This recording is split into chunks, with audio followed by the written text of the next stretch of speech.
pinadalhan po tayo uli for the third time ng Goodjudok ng product nila na turbofan. Pero ngayon, ito po yung pinadala sa atin. Mas maliit naman. Kasi yung unang pinadala sa atin, ito yung GFS 002. Yan po, for size comparison, makita nyo. Mas malaki ito. Tapos ito po yung GFS 007 na mas cute. So, saktong-sakto po ito dun sa mga nagko-commute at ayaw pagpawisan, ayaw mainitan. Tapos gusto yung mas portable lang. Kasi guys, yung ganito kaliit, kasyang-kasya lang po ito sa bulsa ng pantalon, or sa bulsa ng bag, or kahit sa pouch, kasya po ito.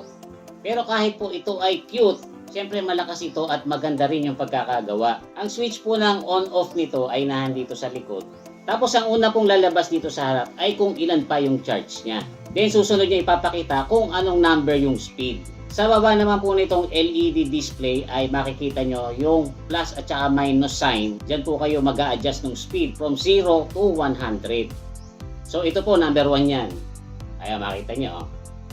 Malamig na yan kahit number 1. Pero syempre pag nilagay nyo sa mas malakas yan, ayan naman po yung todo yan. Makita nyo. Okay, yan, tinatangay yung buho ko.